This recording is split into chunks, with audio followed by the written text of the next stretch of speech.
सृष्टि की काली करतूतों की सच्चाई जब वहाँ पे काम करने वाला एक बंदा आकर के सबके सामने बता देता है, पूरी कोर्ट में ही इसकी तमाशा और ज्यादा बन जाती है और यहाँ पे अब इसके पास बचने का कोई रास्ता भी नहीं होता और ये सारी चीजें काफी ज्यादा मजेदार हो जाती है। तो बात कर एपिसोड की स्टार्टिंग तो एपिसोड की स्टार्टिंग अनिरुद्ध के घर से होती है। वो खाना खाने से साफ मना कर देता है ये बोल करके कि जब तक उसके डैड सच के लिए नहीं लड़ना स्टार्ट कर देंगे तब तक वो उनके साथ में खाना नहीं खाने वाला बैठ करके। और यहाँ पे वो सीधे मुंह बात करेगा। अब शुभ गुस्सा तो होता है कि अब मेरा बेटा नहीं रह गया है, ये पूरी तरीके से बदल चुका है। ये सारी चीजें सोच रहा होता है। इधर से जस्ट अपोजिट में दिखाया जाता है हप्पू के घर से सीन। अब देखो यहाँ पे जो प्लॉट होता है काफी लंबा प्लॉट होता है। बात ऐसा है कि हप्पू के घर में खाने को लेकर के प्रॉब्लम हो जाती है क्योंकि ये खाने के साथ मिठाई खाती है, मतलब मिठाई के साथ में खाना खाती है, ऐसे खाना नहीं खाया जाता। तो इसकी बहन को लगता है कि आखिरकार इनको स्पेशल ट्रीटमेंट क्यों दी जा रही है। एक तो घर में पैसे कम है, ऊपर से कॉन्ट्रैक्टर पैसा लेकर जा चुका है और इनमें मार इनको मिठाई में मिठाई लाई जा रही है। ऐसे तो घर पूरी तरह से बर्बाद हो जाएगा। इस कारण बहुत गुस्सा होता है। यहाँ लालन की बहन के मन में कुछ और ही चीज चल रही होती है और जिस कारण वो बिल्कुल इस बात को बर्दाश्त नहीं कर पाती है और यहाँ साफ मना कर देते हैं कि इनको कुछ भी नहीं दिया जाएगा, बल्कि इनको नॉर्मल खाना जैसे सबको मिलता है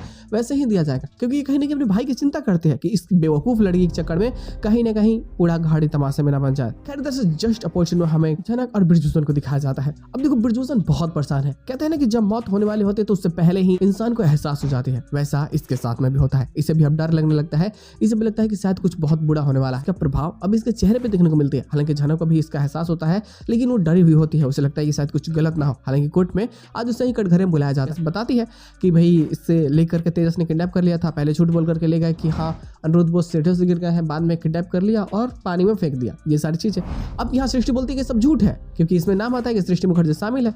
तो यहाँ पे वहाँ वो बंदा जो तेजस के साथ मिला था वो आता है और वो जब आता है तो वो सारी सच्चाई को सबके सामने कोर्ट के सामने बता देता है। अब कोर्ट के सामने तो सृष्टि ये बोल देते हैं कि वो तेजस को जानती भी नहीं और यहाँ मिली भी नहीं है। तो अब इनको कैसे भी सबूत जुटाना होता है और जहाँ जाकर के सृष्टि मिली थी वहां पे कुछ था, वो सीसीटीवी कैमरा फुटेजेस जो बाद में प्रोडक्शन बॉय लेकर के आएगा और तब दृष्टि पूरी तरीके से बर्बाद हो जाएगी। तब तक ये चीजें काफी इंटरेस्टिंग होने वाली है। हालांकि यहाँ पे सबूत के अभाव में कहीं ना कहीं सृष्टि बच तो जाती है लेकिन ये कब तक बचते रहेंगे। बकरे की अम्मा कब तक खैर मनाएगी, उसकी जिंदगी तो खत्म होने ही वाली है। बहुत हुआ इसके कारण कहीं ना कहीं शुभ भी अपने परिवार में पूरी तरह से गलत साबित हो रहा होता है।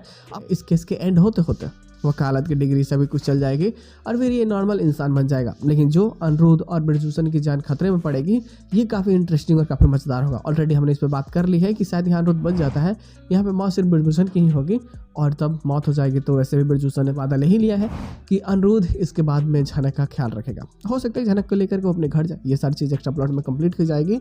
अब देखते लोग आने वाले प्लॉट्स में और क्या चीज हो सकती है, बट जो भी चीज होगी काफी मजेदार और बेहतरीन होगी तो बवाल होगा। तो बस यार आज के एपिसोड बस इतना ही। हम लोग मिलते हैं बहुत जल्द किसी नए वीडियो के साथ में, तब तक के लिए बाय।